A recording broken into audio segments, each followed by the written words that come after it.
नमस्कार दोस्तों, मेरा नाम राहुल वाघ है। मैं पुणे से हूँ। मैं 14 साल से फ्रीलांस आर्टिस्ट के रूप में आर्ट फील्ड में काम कर रहा हूँ और इस चैनल को लाइक करें और सब्सक्राइब करें। धन्यवाद। नमस्कार राहुल जी, आपका बहुत बहुत स्वागत है। और हम जानना चाहते हैं कि सभी के इस फील्ड में आने के पीछे एक स्टोरी होती है। आपकी क्या स्टोरी है? आपका बचपन कहाँ बीता? तो इस बारे में आप दर्शकों को बताएंगे तो बहुत अच्छा लगेगा। वैसे स्टोरी ऐसा बहुत कुछ इंटरेस्टिंग नहीं है, लेकिन जो कुछ अभी मेरा जो स्कूल की जो पढ़ाई हुई मेरी गांव में हुई। गांव बहुत ही मेरा नेचुरल है। वहाँ पे काफी सुंदर पहाड़ियाँ है, नदी नदी है और हरियाली। काफी अच्छा गांव है, सुंदर गांव है। तो वहां से मैं पुणे में पढ़ने के लिए आया। पुणे से जब मेरी पढ़ाई कंप्लीट हुई तब मैं भारत भवन में जा पहुंचा। वहां ओके। पे राहुल जी, आपके गांव का नाम बताइए प्लीज़। गांव का नाम धामनी है, धामनी। ओके। और तो आपने कॉलेज कहाँ से किया? कॉलेज मेरा अभिनव कला महाविद्यालय पुणे से हुआ। मेरा जीडी आर्ट कंप्लीट हुआ है वहां से। 5 साल का डिप्लोमा है। Okay okay. हम्म फिर आप भारत भवन गए? हाँ, भारत भवन। एक्चुअली मेरे एक टीचर है जो कि अभी नहीं रहे, हाँ। चंद्रशेखर कानडे करके। ओके तो उनसे मुझे पता चला कि ऐसी कोई जगह है, वहां पे तुम जाके पहले विजिट कराओ। ओके। तो मैं और मेरी एक दोस्त थी, हम दोनों वहां पे पहुंचे। तो जैसे ही मैं वहां पे गया तो काफी सुंदर सारा वो भारत भवन का जो स्ट्रक्चर है वहां पे, एटमॉस्फेयर। हाँ एटमॉस्फेयर है, वो काफी अच्छा लगा। मैं 2 दिन रुकने के 2 ही दिन के लिए गया था, लेकिन मैं वहाँ 10 साल रुका। वाह, तो ये यही तो उस जगह की खूबसूरती है है। कि जो भी जाता है वहाँ का वहीं का हो जाता है। तो हम्म अच्छा, अब हम काम के विषय में बात करें कि आपके काम जैसे एब्स्ट्रैक्ट हैं, तो क्या ये शुरू से एब्स्ट्रैक्ट रहे हैं या पहले आप फिगरेटिव करते थे? स्कूल में जो मैंने फाइनल ईयर में जो सब्जेक्ट चूज किया था वो सेमी एब्स्ट्रैक्ट था। तो उस समय में जैसे मैं गांव से था, तो जो गांव के लैंडस्केप है वो सेमी एब्स्ट्रैक्ट के रूप में मैं पेंट कर रहा था, जो फाइनल ईयर में था। और पूरा एब्स्ट्रैक्ट के बारे में मुझे पूरी जानकारी नहीं थी। लेकिन फाइनल ईयर में मैंने प्रभाकर बर्वे जी का कोरा कैनवास पढ़ा। ओके। तो उससे मुझे काफी एब्स्ट्रैक्शन को समझने के लिए मुझे मदद हुई। और मैं फिर जब भारत भवन आया तो वहां पे उस समय जब मैं काम करने आया तो काफी आर्टिस्ट वहां पे काम कर रहे थे। पूरे देश से भी थे और विदेशी भी कलाकार कुछ काम कर रहे थे। तो ओके। वहां पे तो भारत भवन भोपाल में काफी एब्स्ट्रैक्शन पे काम, होता उसकी हिस्ट्री भी रही है। और वहाँ मैं जब गया था तब भी लोग काफी एब्स्ट्रैक्शन पे काम कर रहे थे। तो ये सारा जो वातावरण है मुझे एब्स्ट्रैक्ट करने के लिए प्रेरित करता रहा। ओके। आपके काम में एक खासियत है कि आप जो एक पीछे का लेयर है वो वो एक एक पेज पे वो बोल्ड दिखता है, फिर उसके पीछे एक दूसरा लेयर जैसे आप उसके ऊपर लगाते हैं तो कुछ चीजें वो पीछे से झांकती हैं। ये एक आपके जैसे व्यवहार में एक सरलता है, वो क्या उस चीज के क्या मायने देते हैं? एक्चुअली जैसे मैंने आपको बताया, जब मैं कॉलेज में था तब मैं सेमी एब्स्ट्रैक्ट करता था। और पूरा प्रभाव जो है मेरा, जो भूदृश्य है जो हाँ। है ना, वो नेचुरल से, मैं बहुत नेचर से बहुत इंस्पायर था। ओके। तो सेमी एब्स्ट्रैक्ट और उसके बाद में ये जो एब्स्ट्रैक्शन आया, हाँ। कुछ चीजें दिख रही है, कुछ चीजें धुंधली दिख रही है। ये मुझे लगता है कहीं ना कहीं पे वो वही से आया है, जो कि नेचर को ही रिफ्लेक्ट कर रहा है। ओके। हाँ। बिल्कुल, ये आर्टिस्ट के नेचर को ये रिफ्लेक्ट करता ही है। जैसे कई बार आप बिल्कुल ये दिखता है। और दूसरी बात ये कि लॉकडाउन में आपकी दिनचर्या क्या रही? कैसे आपने लॉकडाउन को स्पेंड किया? क्या कितना समय अपने काम को दिया और किस प्रकार से आप व्यस्त रहे? जैसे कि लॉकडाउन में पूरी दुनिया पे असर पड़ा, हर इंसान पे असर पड़ा। वैसे मुझ पे भी काफी मैं जैसे कि ये जो बाहर के न्यूज आते थे, ये यहाँ वहाँ की चारों तरफ दुख पड़ रहा है, चिंता पड़ रही है, भय बढ़ रहा है।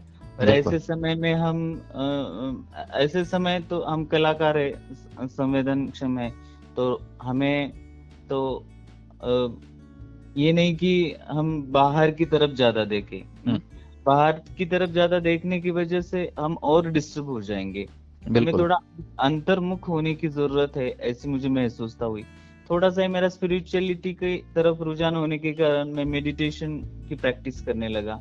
उससे ओके। मुझे काफी बेनिफिट हुआ कि, है ना, उससे अपना मन स्थिर होता है, आपको क्या करना चाहिए, अपनी निर्णय लेने की क्षमता बढ़ती है। बिल्कुल। तो ये सारा अच्छा इफेक्ट भी हुआ उस समय कि मैं ज्यादा अंतर्मुख हो गया उस समय।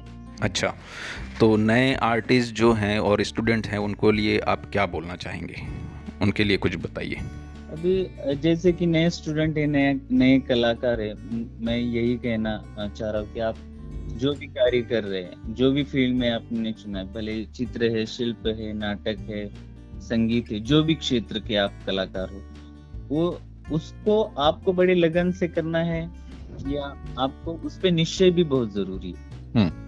प्रैक्टिस निरंतर होनी चाहिए, और उसके लिए आपको हमेशा प्रयासरत, क्योंकि चुनौतियां तो आएगी।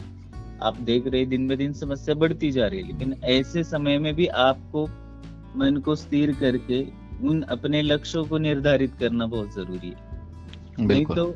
नहीं तो आपकी एनर्जी सही दिशा की ओर लगनी बहुत जरूरी है। अगर वो नहीं लगती है तो आप लक्ष्य से भटक सकते हैं या बहुत सारी समस्या आ सकती है। बिल्कुल। नए टेक्नोलॉजी के बारे में आपका क्या मानना है? नए लोगों को इसमें कितना अपना आपको इन्वॉल्व करना चाहिए? प्रैक्टिस जो भी आपने फील्ड चुनी है उसमें जैसे कि कुछ ना कुछ नवीनता आपको सीखनी चाहिए, या जो नए नए टेक्निक्स है, नए नए एडवांस टेक्निक्स, उसको अपडेट करना चाहिए। अगर आप अपडेट नहीं करते हैं तो आप थोड़ा सा पीछे हो जाओगे। तो बिल्कुल। टेक्नोलॉजी को आप ज्यादा से ज्यादा अपडेट करो। बिल्कुल। हमने सुना है आप बहुत अच्छा लिखते भी हैं, तो उस विषय में आपने चित्रों के बारे में कुछ लिखा हो तो वो सुनाए तो बहुत अच्छा लगेगा।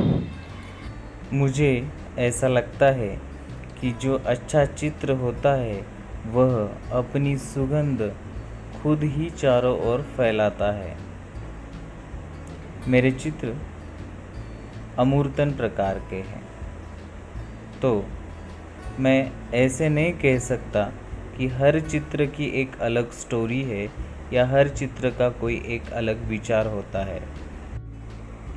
चित्र आपके अनेक अनुभवों के और स्मृतियों के सार रूप में प्रकट हुए संयोजन है। उसमें एक प्रकार का सौंदर्यानुभव है जो कि बहुत संतुलन और सहजता के साथ में प्रकट होता है। बहुत अच्छा। किताबों के विषय में आप क्या बोलना चाहेंगे? किस प्रकार वो सहायक होती हैं हमारे चीज़ों को और आगे बढ़ाने में? हाँ, किताबें तो पढ़ना चाहिए, ज्ञान तो हमें बहुत आवश्यक है, लेकिन ज्ञान सिर्फ जानकारी बन के ना रहे, वो आपको प्रैक्टिकल रूप में अगर आप अपनाते, मान लो कि आप भगवत गीता पढ़ते हो या कोई और कोई किताब पढ़ते हो, उसमें आपको कुछ सीखने लायक तो होना चाहिए, और वो आपके प्रैक्टिकल लाइफ में आना चाहिए।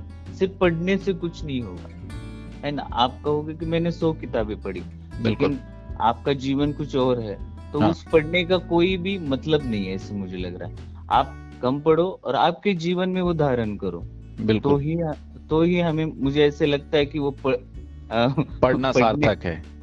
पढ़ना सार्थक है। भले ही कम पढ़ो, मुझे ऐसा नहीं कहना कि मैंने 100 किताबें पढ़ डाली, मेरे लाइब्रेरी में 1000 किताबें, लेकिन प्रैक्टिकल लाइफ में अगर आप मान लो कोई आपसे कुछ उस किताब का रस ही नहीं आया, बात कर रहे और आप तुरंत उस पर रिएक्ट करो, आप गुस्सा हो जाओ, क्रोधित हो जाओ, तो उस पढ़ने का कोई मतलब नहीं हो रहा है। सही बात है।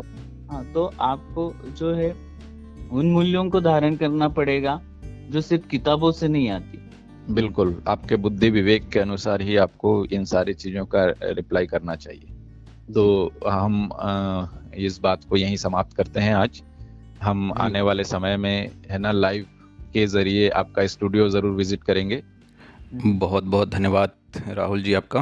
और हम आने वाले समय में बहुत सारी नई नई चीज़ों को लेके हम प्रस्तुत करने वाले हैं। तो जिन्होंने भी ये चैनल सब्सक्राइब नहीं किया हो और जो लोग नए हैं इस चैनल पे, वो चैनल को सब्सक्राइब कर लें और अपने दोस्तों तक ज़रूर शेयर करें, क्योंकि ये एक ऐसा चैनल है जहां आपको हिंदी भाषा में आपको बहुत सारे आर्टिस्टों का इंटरव्यू यहाँ आपको सुनने को मिलेगा। तो ये एक मुहिम है कि अपने जो भी नॉलेज इस आर्ट वर्ल्ड में हम एकत्र कर पा रहे हैं, ये बहुत अच्छे से हम दूसरों तक भी शेयर करें।